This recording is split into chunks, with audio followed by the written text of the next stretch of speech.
கர்த்தருடைய பரிசுத்த நாமத்துக்கு மகிமை உண்டாவதாக. என்னையும் இந்த இடத்துல ஒரு சாட்சியாக நிறுத்த தேவனை உள்ளத்தின் ஆழத்திலிருந்து நன்றியோடு கூட துதிக்கிறேன், ஸ்தோத்தரிக்கிறேன். நாங்கள் ஒரு ஒரு பக்தி வைராக்கியமான குடும்பத்திலிருந்து இயேசுவை ஏற்றுக்கொண்டோம். நாங்கள் ரொம்ப பக்தியாக எங்கள் அம்மா எங்கள் வளர்த்தாங்க. அப்படி போய்கிட்டு இருந்த சூழ்நிலையில் எங்கள் குடும்பத்தில் எங்கள் அப்பா ஒரு பயங்கரமான குடிக்காரர், பயங்கரமாக குடிக்கு அடிமைப்பட்டு குடிக்கிறவங்களுக்கு உங்களுக்கே தெரியும், எல்லா பழக்கமும் கூட சேர்ந்து நிறைய தீய நண்பர்களோடு சேர்ந்து குடும்பத்தை கவனிக்கவே மாட்டாங்க. நாங்களாம் சாப்பாட்டுக்கு துணிக்கல் இல்லாமல் ரொம்ப சின்ன வயசுலேருந்தே. அப்படிப்பட்ட ஒரு சூழ்நிலையில் எங்கள் பக்கத்து வீட்டில் ஒரு பாட்டியம்மா இருந்தாங்க. அந்த அம்மா எங்கள் அம்மாவை ஜெபத்துக்கு அடிக்கடி கூப்பிட்டுக்கிட்டே இருப்பாங்க. ஆனாலும் எங்கள் அம்மா போகவே மனசு இல்லை. என்ன கஷ்டம் பாடு உபத்திரம் வந்தாலும் நம்ம இந்து குடும்பத்தில் இருக்கோம் இல்லைங்களா, அதனால் அந்த மற்ற பிற மதத்துக்கு போகிறதுக்கு ரொம்ப யோசனையாக இருந்தாங்க. சின்ன வயசுலேருந்தே நாங்கள்லாம் கோயிலுக்கு போகாமல் நான் ஸ்கூலுக்கு போனதே கிடையாது. டெய்லி கோயிலுக்கு போய் ஒரு சுற்றிட்டு அப்புறம் தான் ஸ்கூலுக்கே.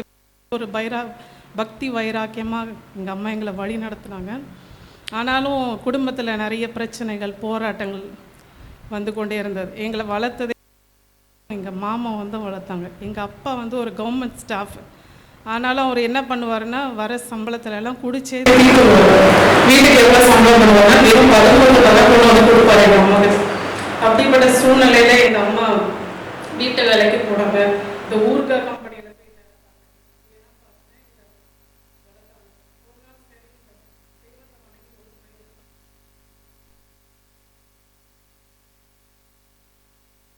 இல்லைங்களா, அதனால சரி அவங்க வீட்டுக்கு போயிட்டு ஜெபிக்கலாம் தெரியாது. ஆனாலும் கடவுளே எங்கள் புருஷன் எப்படியாச்சும் மாறணும் அப்படின்னு சொல்லி கடவுள்கிட்ட வேண்டும் போது உண்மையாகவே கர்த்தர் எங்கள் அம்மாவோட ஜெபத்தை கேட்டு குடும்பத்தில் பெரிய மாற்றத்தை கர்த்தர் கொடுத்தார்.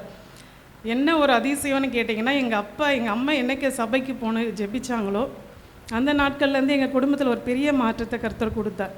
எங்கள் அப்பா உடனே இந்த குடி பழக்கத்தெல்லாம் நிறுத்திட்டாங்க. குடி பழக்கம் மட்டும் இல்லை, அவர்லாம் நிறைய இருந்துச்சு. அதில் எல்லாம் கர்த்தர் முற்றிலுமாக விடுதலை ஆக்கினார். ஒரு வசனம் இருக்கு இல்லைங்களா, குமாரன் உங்களை விடுதலை ஆக்கினால் மெய்யாகவே நீங்கள் விடுதலை ஆவீர்கள் என்று எழுதியிருக்கிறபடி உண்மையாகவே கர்த்தர் அந்த வார்த்தையின்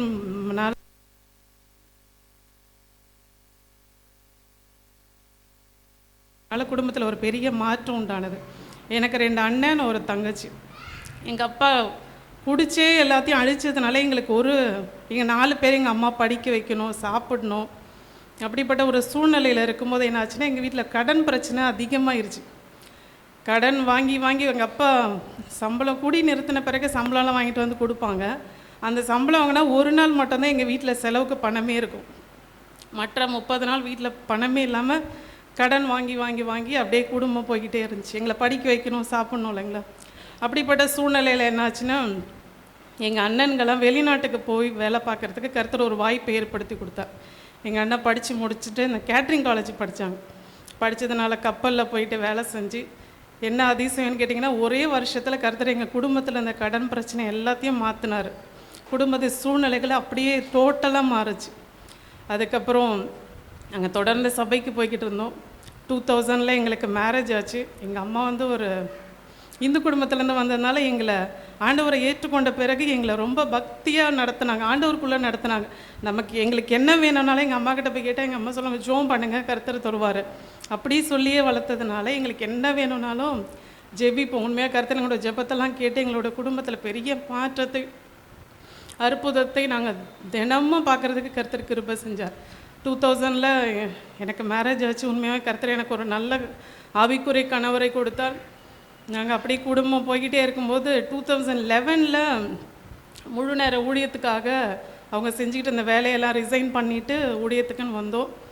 ஒரு ஸ்லம் ஏரியாவில், உங்களுக்கெல்லாம் தெரியும், குடிசை பகுதி. நாங்கள் போய் ஊழியம் செஞ்ச இடத்துல ஒரு 3000 குடிசை இருக்கும். சின்ன சின்ன வீடுங்க தான் அங்கே ஃபுல்லாகவே. அந்த இடத்துல இருக்கவங்க எல்லாரும் எப்படின்னா, லேடிஸு குடிப்பாங்க, ஜென்ஸு குடிப்பாங்க. எல்லாரும் அங்கே தவறான பழக்கம் எல்லாமே இந்த கஞ்சா, போதை.